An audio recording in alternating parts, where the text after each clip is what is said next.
은혜 받으실 하나님의 말씀, 구약성경 신명기 8장 1절에서 10절까지의 말씀 되겠습니다. 신명기 8장 1절에서 10절까지의 말씀.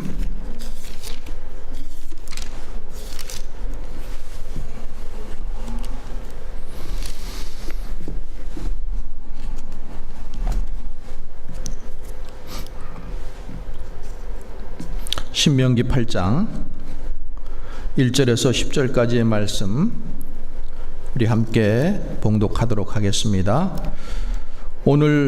내가 오늘 명하는 모든 명령을 너희는 지켜 행하라. 그리하면 너희가 살고 번성하고 여호와께서 너희의 조상들에게 맹세하신 땅에 들어가서 그것을 차지하리라. 내 하나님 여호와께서 이 40년 동안에 내게 광야길을 걷게 하신 것을 기억하라. 이는 너를 낮추시며 너를 시험하사 내 마음이 어떠한지 그 명령을 지키는지 지키지 않는지 알려 하심이라. 너를 낮추시며 너를 줄이게 하시며 또 너도 알지 못하며 내 조상들도 알지 못하던 만나를 내게 먹이신 것은 사람이 떡으로만 사는 것이 아니요 여호와의 입에서 나오는 모든 말씀으로 사는 줄을 내가 알게 하려 하심이니라. 이 40년 동안에 내 의복이 헤어지지 아니하였고 내 발이 부르트지 아니하였느니라. 너는 사람이 그 아들을 징계함 같이 내 하나님 여호와께서 너를 징계하시는 줄 마음에 생각하고 내 하나님 여호와의 명령을 지켜 그의 길을 따라가며 그를 경외할지니라. 내 하나님 여호와께서 너를 아름다운 땅에 이르게 하시나니 그곳은 골짜기든지 산지든지 시내와 분천과 샘이 흐르고 밀과 보리의 소산지요 포도와 무화과와 석류와 감람나무와 꿀의 소산지라. 내가 먹을 것에 모자람이 없고 내게 아무 부족함이 없는 땅이며 그 땅에 돌은 철이요 산에서는 동을 캘 것이니라.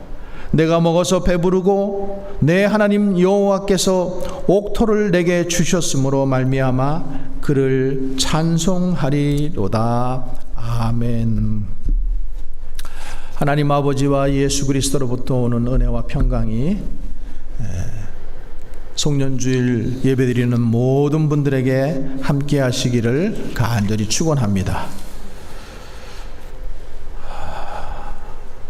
신년을 맞이한 지가 정말로 엊그제 같은데 벌써 송년주일이 되었습니다.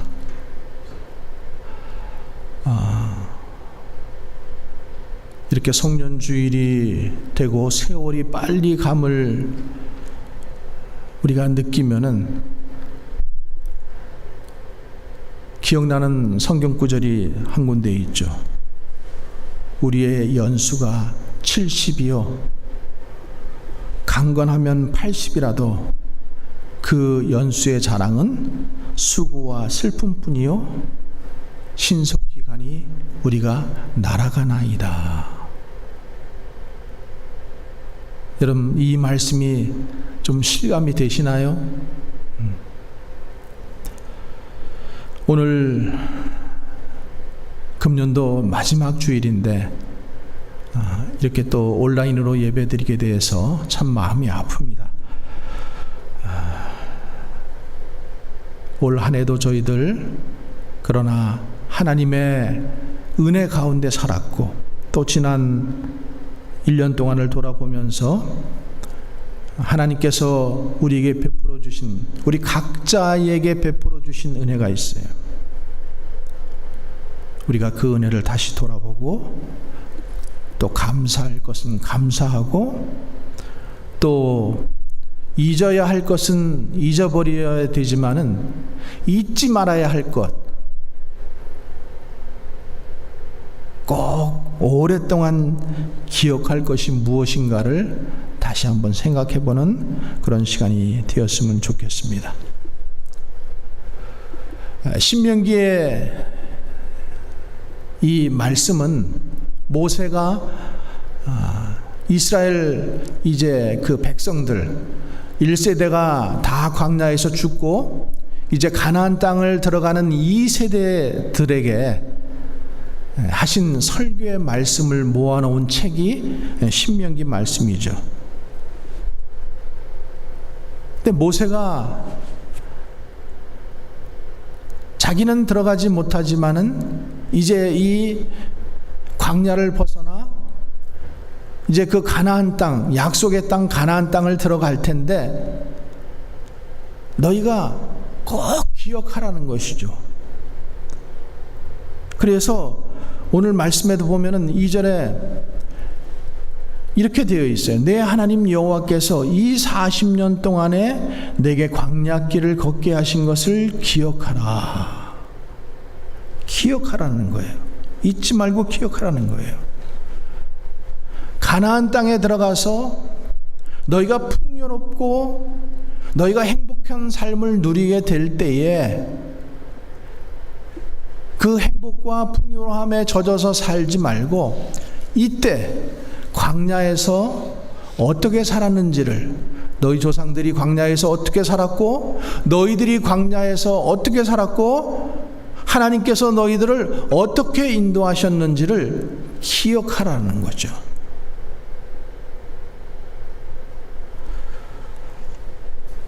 그러면서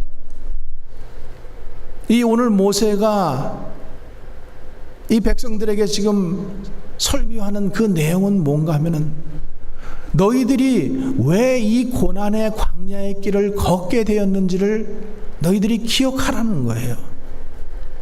고난의 광야에서 너희들이 무슨 생각을 하고 무슨 묵상을 하고 보내야 하는지를 기억하라는 거죠.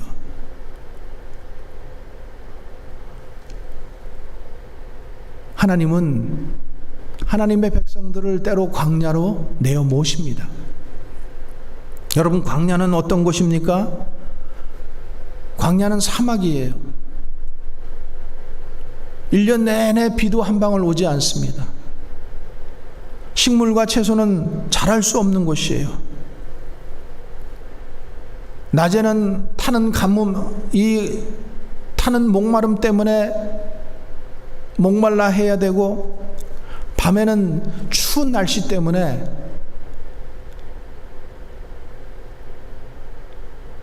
그리고 광야는 아무런 벽이 없는 거예요. 우리를 보호해 줄 아무런 벽이 없어요. 사람이 도저히 살아갈 수가 없고 갈 수가 없는 그런 길입니다. 그런데 그 길을 하나님께서 사랑하는 자기 백성들에게 허락하셨다라는 거죠. 우리는 신앙생활 할 때에 우리가 항상 이것을 잘 생각해야 돼요. 신앙생활은 만사형통만 있지 않습니다. 축복만 있지 않아요. 좋은 일만 있지 않습니다.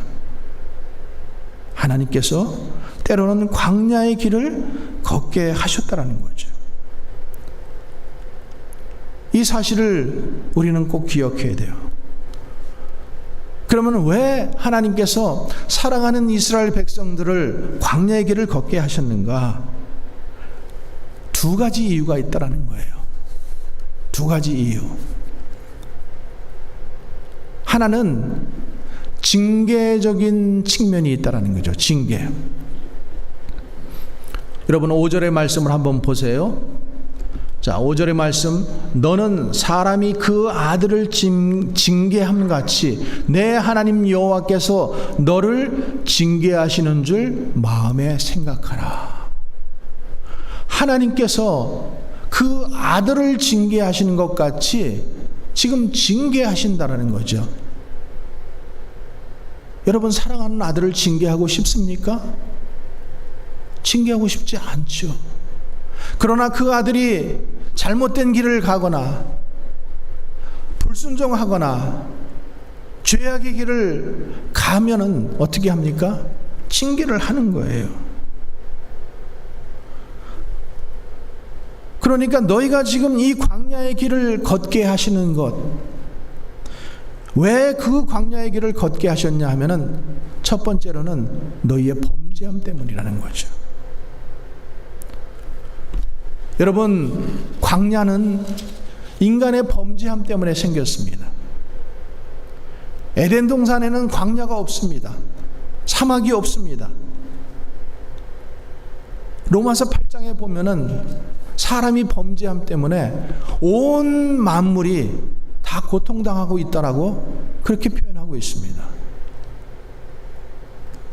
그래서 우리가 이 지금 고난의 길을 걷고 광야의 길을 걷고 있는다라면, 만약에 어려움이 있다고 한다면은 우리는 어떤 문제 때문에 내가 징계를 받는지를 생각해야 된다는 거죠.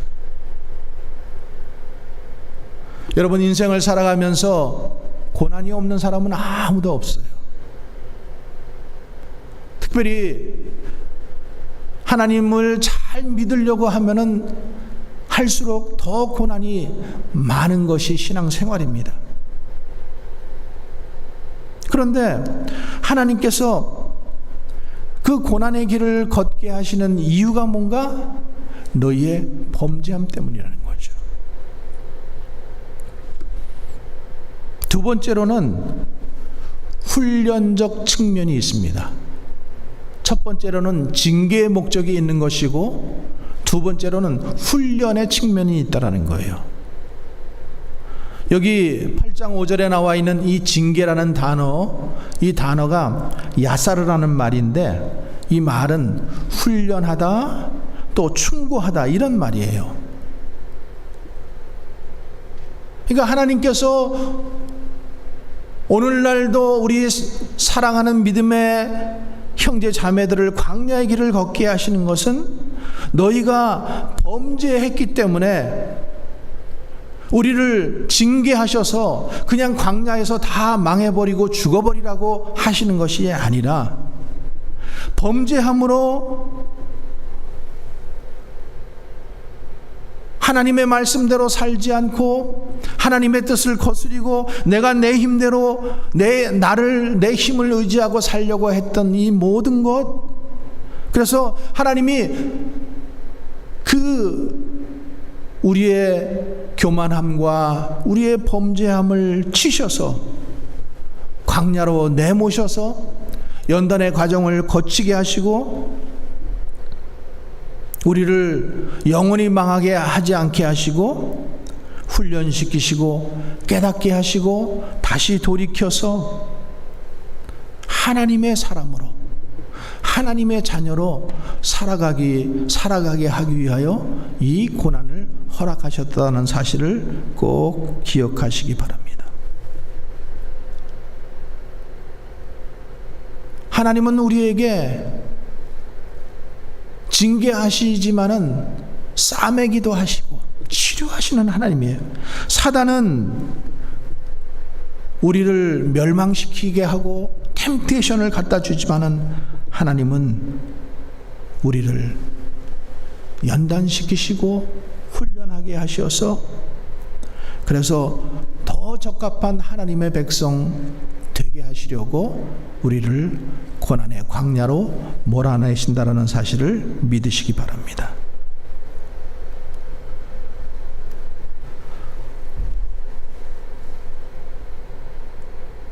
또 우리가 2절 마지막 부분도 그렇고 3절의 말씀도 그렇고 4절의 말씀도 그렇고 계속 나오는 말씀이 뭐냐 하면은 내 마음이 어떠한지 그 명령을 지키는지 지키지 않는지 알려 하심이라. 알려 하심이라는 거예요. 내가 광야의 길을 걷게 하신 것, 내가 그 고난의 길을 걷게 하신 것은 하나님을 알게 하게, 하나님의 기적을 체험하기 위해서 광야의 길을 허락하셨다는 사실입니다. 여러분, 광야는 말씀드린 것처럼 사막이라 그랬죠. 아무것도 없는 곳이에요. 나를 보호해줄 아무것도 없는 곳이에요. 거기서 뭘 길러서 먹을 수 있는 것도 아니에요. 뱀과 전갈과 온갖 동물들이 우리를 위협하는 곳이 사막이에요. 그런데 여러분, 그 사막에서 이스라엘 백성들이 어떻게 했어요? 위험을 만날 때마다, 어려움을 만날 때마다 그들은 하나님의 기적을 체험했습니다. 출애굽하여 애굽 군대에게 쫓김을 당하고 이제 막다른 골목에 섰을 때 그들은 홍해의 막힘을 경험했지만은 하나님께서 모세에게 지팡이를 내밀어라 했을 때 홍해가 갈라지는 기적을 체험했습니다. 그들이 사흘길을 가서 목이 말라서 너무나 이 타는 듯한 갈증 때문에 힘들어했을 때도 반석을 치니까 거기서 생수가 나오는 기적을 체험할 수 있었습니다. 그들이 출애굽해서 급하게 나오느냐고 기껏 준비한 양식은 사흘치 식량밖에 없었어요. 그런데 어떻게 40년 동안을 그들이 이 광야에서 먹고 살 수가 있었습니까? 하나님께서 만나를 매일마다 내려주셔서 그 만나를 통해서 40년 동안 그들이 살아갈 수가 있었어요. 광야는 아무것도 없는 곳이지만은, 광야는 모든 것을 포기해야 하는 곳이지만, 하나님은 사랑하는 백성들을 그곳으로 몰아내셨을 때에 하나님께서 그들을 책임지시고 그것을 통해서 하나님을 만나게 하셨다라는 사실입니다. 여러분, 성경에 보면은 하나님의 사람들은 다 이 과정을 겪었어요. 하나님의 사람들 중에서 이 고난의 광야의 길을 통과하지 않은 사람은 한 사람도 없습니다. 혹시 여러분들 신앙생활 하면서 이 광야의 길을 한 번도 걸어보지 못한 사람이 있다고 하신다면 걱정하지 마세요. 곧 올 거예요. 하나님은 하나님의 사랑하는 백성들을 이 광야의 길로 다 인도하시는 거예요. 독생자 예수님, 우리의 죄를 사해 주시기 위해서 이 땅에 오신 그 예수님께서 이제 공생의 사역을 시작하려고 하실 때에 마가복음에 뭐라고 되어 있어요? 성령이 그를 광야로 내몰더라. 성령이 예수님을 광야로 내몰았어요. 왜요? 하나님의 사역을 하기 위해서. 그 과정이 필요하기 때문에. 그래서 예수님께서 40일 동안 금식하시면서 그곳에서 마귀의 시험을 받으시고, 그러나 말씀으로 그것을 이기셨던 것을 우리는 성경을 통하여 알 수가 있습니다.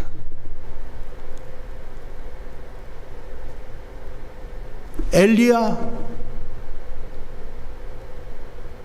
그 당시에 가장 악한 왕 아합 왕에게 내 말이 허락하지 않으면은 비 한 방울, 이슬 한 방울 내리지 않으리라고 왕 앞에서 담대하게 선포를 했어요.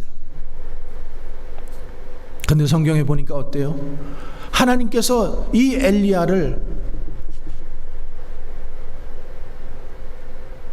시냇가로 보내시잖아요. 너는 광야로 가서 그곳에서 몸을 피하라고. 그리고 까마귀로 먹이시게 하시고, 그리고 그 시내가 다 말라버린 다음에는 어떻게 하셔요?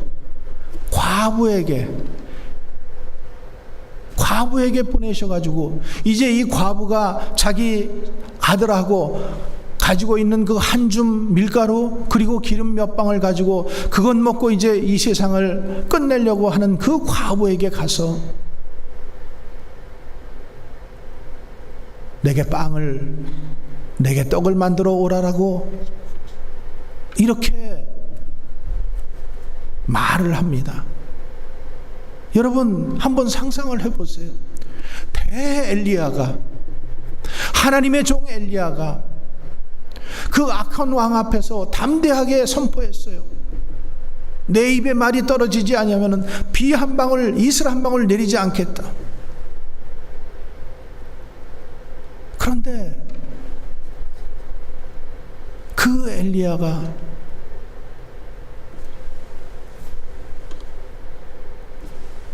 아방을 피해서 시냇가로 몸을 숨겨야 됐고, 까마귀가 가져다 주는 것을 먹어야 했고, 나중에는 정말 초라하기 짝이 없어 그 과부가 먹고 죽으려 하는 그 음식을 자기에게 먼저 달라라고 고백하는 그 모습, 여러분 그 모습을 보면서 우리는 무슨 생각을 해야 합니까?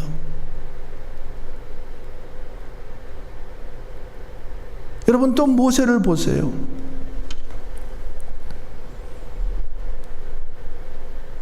애굽의 왕자로 자랐어요. 그러나 그가 하나님의 사람으로 만들어진 것은 광야에 40년 동안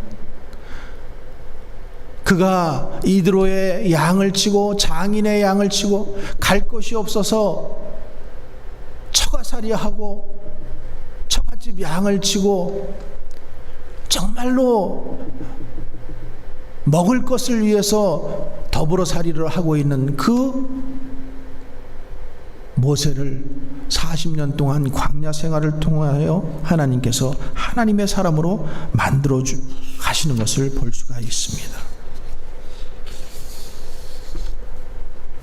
오늘 이 모세가 지금 이스라엘 백성들에게 전하는 기억하라라는 이 메시지, 왜 그것을 기억해야 하는가? 2절의 말씀을 다시 한번 읽겠습니다. 내 하나님 여호와께서 이 40년 동안 내게 광야길을 걷게 하신 것을 기억하라는 거예요.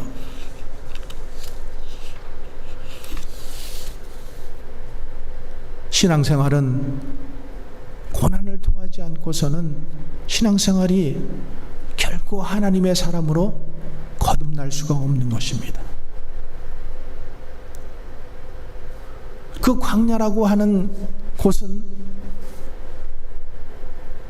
아무것도 없는 곳이잖아요. 의지할 곳도 없는 곳이에요.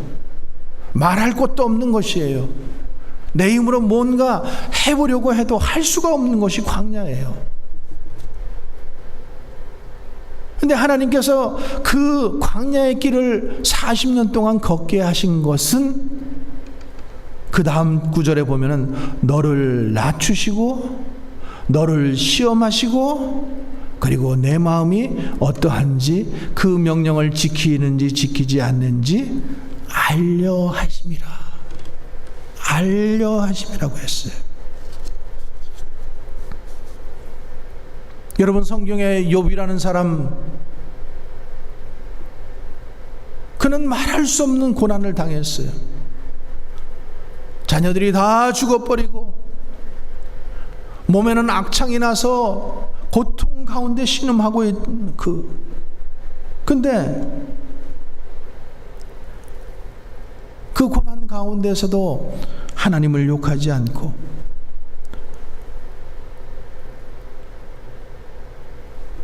나의 가는 길을 오직 그가 아시나니 그가 나를 단련하신 후에는 내가 정금같이 나오리라는 이 믿음 가지고 살았기에 그는 고난이 변하여 축복의 사람이 될 수 있었던 것입니다.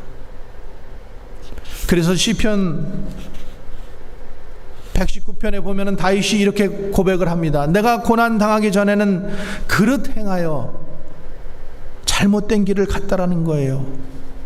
그런데 이제는 주의 말씀을 지키게 되었다라는 거죠. 그 고난을 통해서, 아픔을 통해서 알게 되었다라는 거예요. 그래서 고난당한 것이 내게 유익이라, 이로 인해서 내가 주의 율례를 배우게 되었다라고 고백하는 것이죠.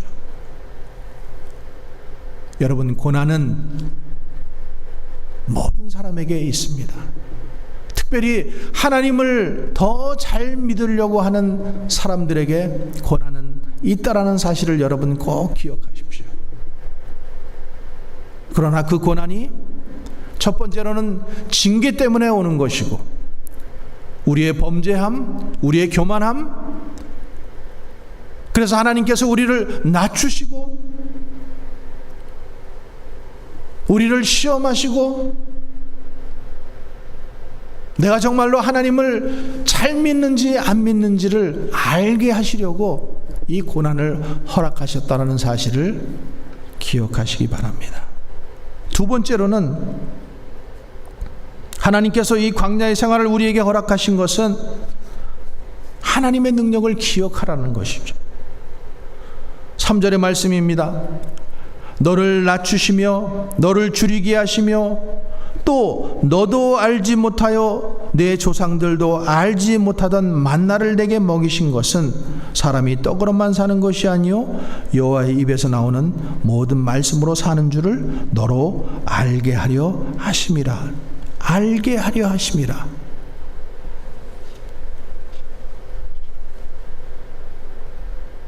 말씀드린 것처럼 광야는 아무것도 없는 곳이지만은 의지할 것도 없고 내가 뭘 어떻게 해볼 것도 없고 핍절이고 외로움이고 차단된 그런 생활이지만은 그곳을 통해서 하나님은 우리를 만들어 가신다라는 거예요. 여러분, 저와 여러분들이 그런 간증들이 있지 않습니까? 우리가 언제 하나님의 은혜를 깊이 체험합니까? 내가 행복하고 내가 잘되고 내가 풍성할 때입니까? 아니면 내가 정말로 고난 가운데 아무도 의지할 곳이 없는, 아무도 나를 도와줄 수 없는 그런 상태가 되었을 때 하나님의 은혜를 체험합니까? 제가 중국 선교지에 있을 때 참 선교 후원이 넉넉하지 못하기 때문에 항상 한 달 한 달 살아가는 것이 정말로 고통스러웠습니다. 그렇다고 내가 내 마음대로 하나님께서 보내신 이 사역의 현장을 또 다 포기하고 떠날 수도 없잖아요. 한 달 한 달 근근하게 살아가는 것이 선교사의 삶입니다. 그런데 자, 우리 자녀들이 대학을 가야 되는 그런 나이가 되었어요. 과정이 되었어요. 그래서 하나님 앞에 기도했어요. 시험 볼 때도 기도하고 대학을 선택할 때도 기도하고, 그래서 한국에 있는 한동대학교에 입학이 되었습니다. 너무 기뻐요. 하나님께 감사와 찬송과 영광 돌렸어요.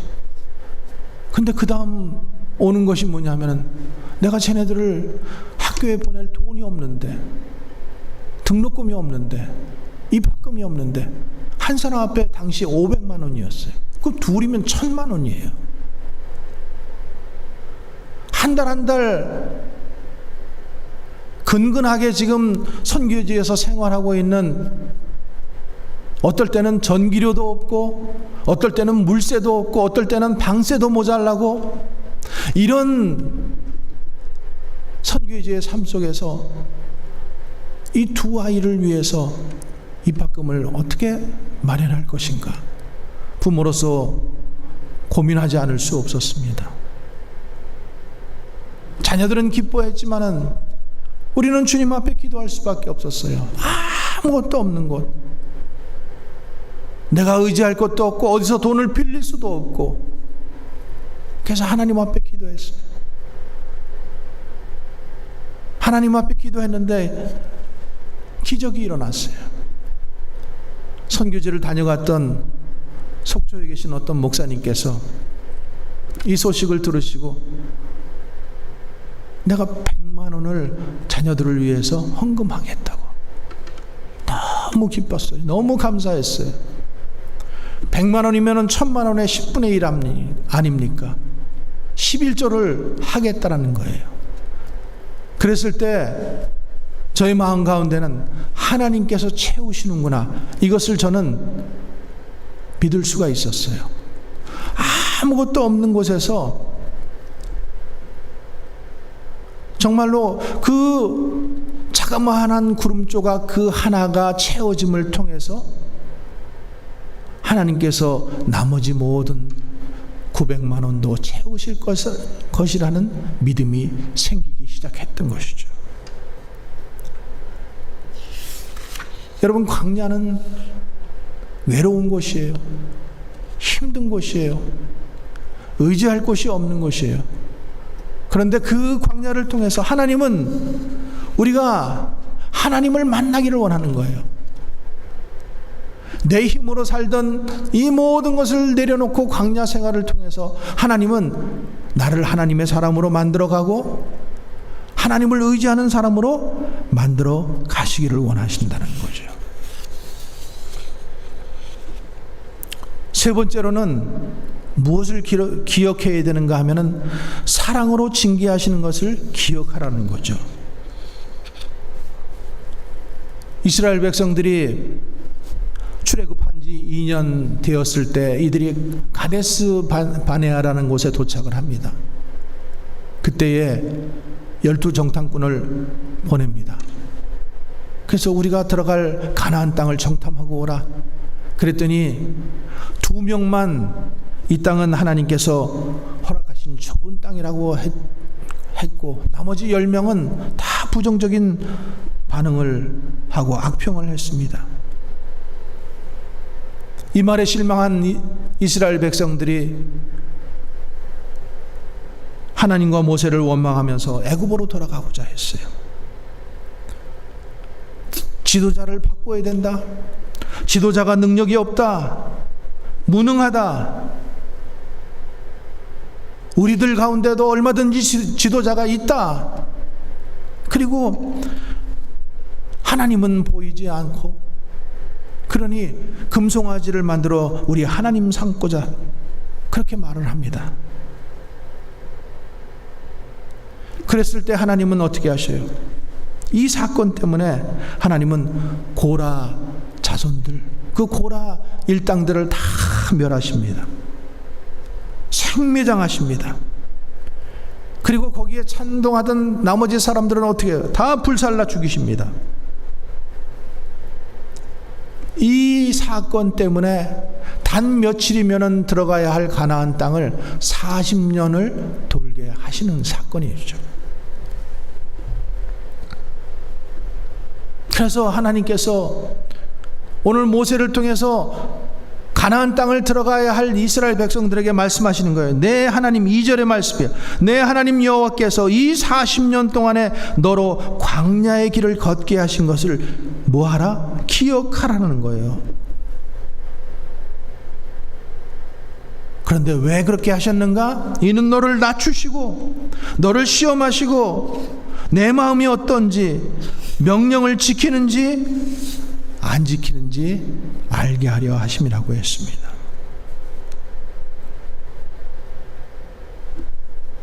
여러분, 우리가 들어가야 할 땅은 가나안입니다.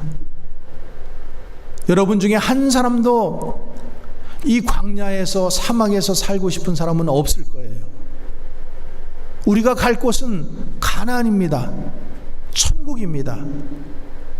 그런데 그 천국은 아무나 들어가는 것이 아닙니다. 하나님의 백성, 곧 그 뜻대로 부르심을 입은 자들, 나더러 주여 주여 하는 자가 다 들어가는 것이 아니라고 했습니다. 등불을 들고 나왔지만은 기름을 준비하지 못해 들어가지 못한 5명의 신부, 그 신부 친구들을 우리가 생각해 보세요.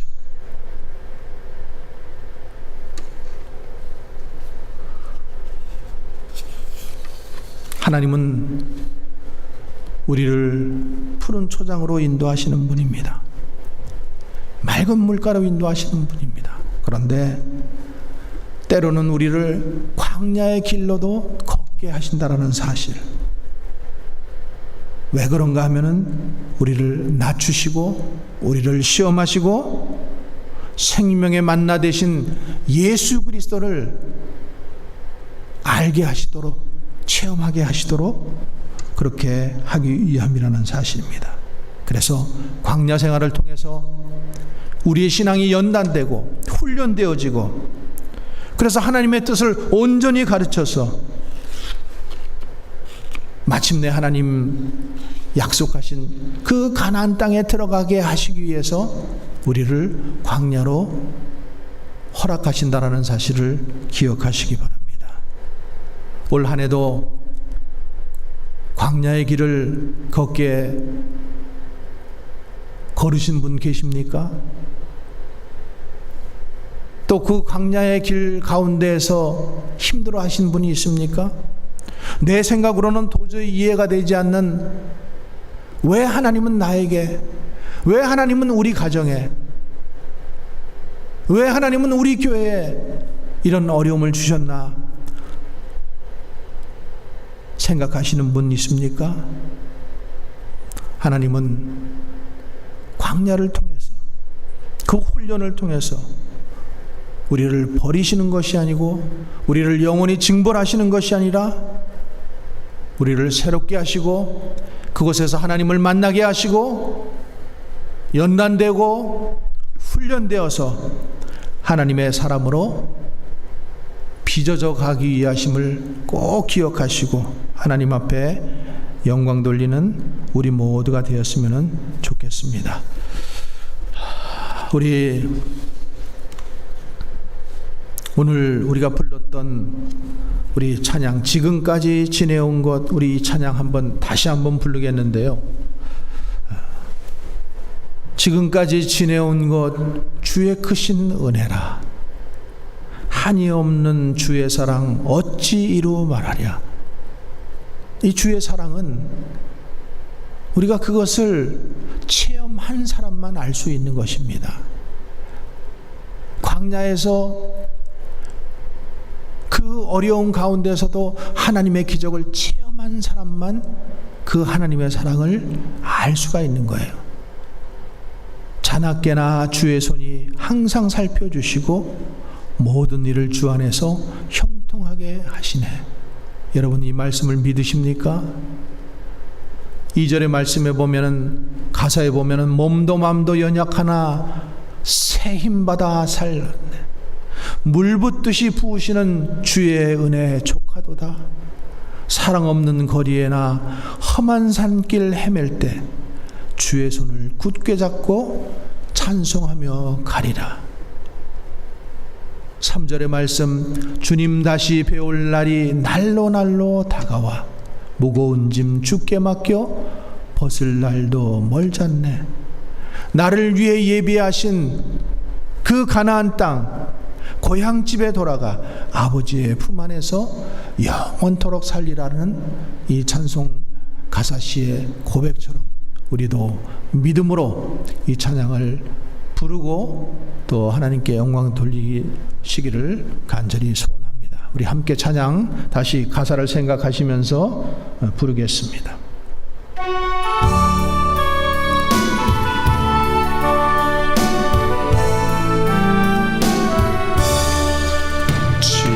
지금까지 지내온 것 주의 크신 은혜라, 한이 없는 주의 사랑 어찌 이루 말하랴. 자나깨나 주의 손이 항상 살펴주시고 모든 일을 주 안에서 형통하게 하시네. 몸도 연약하나 새 힘받아 살았네. 물붓듯이 부으시는 주의 은혜 족하다. 사랑 없는 거리에나 험한 산길에 맬 때 주의 손을 굳게 잡고 찬송하며 가리라. 주님 다시 배올 날이 날로 날로 다가와 무거운 짐 주께 맡겨 벗을 날도 멀잖네. 나를 위해 예비하신 고향집에 돌아가 아버지의 품 안에서 영원토록 살리라. 우리 다시 한번 우리가 받은 말씀을 기억하면서 왜 우리로 광야의 길을 걷게 하셨는지 오늘 주신 말씀 기억하시면서 주님 감사합니다. 광야의 길을 걷게 하신 주님의 마음을 알고 주님의 뜻을 알았습니다. 그래서 우리는 훈련되어지고 또 정죄되어져서 하나님께서 허락하신 그 아버지의 집 가나안 땅에 들어가기를 소원합니다. 주님 올 한 해도 감사합니다. 또 하나님을 찬송하며 영광 돌리는 그런 우리 기도를 주님 앞에 함께 드렸으면 좋겠습니다. 거룩하신 하나님 감사합니다. 올 한 해도 주님의 은혜와 사랑 가운데 우리가 살아왔음을 고백합니다. 광야 생활이 힘들다고 또 광야 생활이 외롭다고 광야 생활에서 하나님을 아버지 하나님 망령되이 또 하나님을 욕하며 하나님을 저주하며 또 하나님의 뜻을 거스리며 내 맘대로 살아보려고 했지만은 하나님은 주님 길이 참으시고 우리를 용서하시고 우리를 사랑하셔서 다시 기회를 허락하시고 다시 한번 주님 용기를 허락하신 주님의 은혜와 사랑을 감사합니다. 이제 한 해를 돌아보며 하나님 올 한 해도 광야의 길을 걷게 하신 것 고난의 아버지 하나님 그 길을 걷게 하신 것은 하나님께서 우리를 낮추시기 위함이었음을 다시 한번 기억하게 하시고 아버지 하나님 우리가 정말로 하나님의 그 말씀 속에서 하나님만 붙들고 살아가는 그런 귀한 은혜를 우리에게 허락하여 주셨음을 감사합니다. 거룩하신 하나님 한 해를 돌아보며 은혜를 감사합니다. 우리가 주님 사망의 음침한 길을 다닐 때에도 하나님은 우리를 저버리지 아니하시고 우리를 광야 가운데로 인도하셨을 때에도 하나님은 우리를 징계하시고 버려두시는 것이 아니라 그것을 통하여 더욱더 하나님의 사람으로 새롭게 만들어주시고 그곳에서 하나님의 기적을 체험하시고자 우리를 그 가운데로 부르셨음을 고백합니다. 이제 한 해를 마감하며 이 모든 시험을 다 통과하고 하나님의 사람으로 더욱더 헌신되어서 내년에는 새롭게 주님의 일을 감당할 수 있는 능력을 허락하여 주시옵소서. 그래서 하나님이 기뻐하시는 사람으로 하나님이 귀히 쓰시는 사람으로 우리 모두가 변화되게 하여 주시옵소서. 이제는 교회의 머리 되신 예수 그리스도의 은혜와 독생자 예수님을 이 땅에 보내주신 하나님의 크신 사랑과 살아계셔서 지금도 우리와 동행하시고 말씀하시고 인도하시는 성령님의 은혜가 올 한 해 동안 광야의 길을 걷게 하신 것을 기억하고 감사하며 나의 가는 길을 아시오니 내가 단련되어 정금과 같은 신앙으로 살아가기를 간절히 소원하는 주의 복된 성도들 위해 그리고 새해도 복에 복을 더하사 나의 지경을 넓혀주시고 주의 손으로 나를 도우사 환난과 근심이 없기를 간절히 소원하는 주의 자녀들 위해, 그리고 저들의 직장과 학업과 경영하는 것 위에 이제로부터 영원토록 함께 하시기를 간절히 축원하옵나이다. 아멘.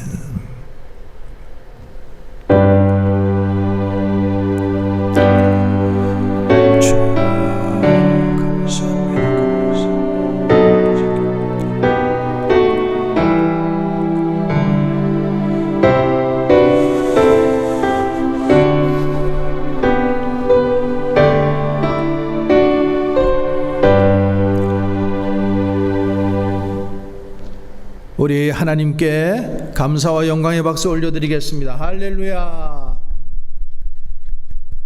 감사합니다.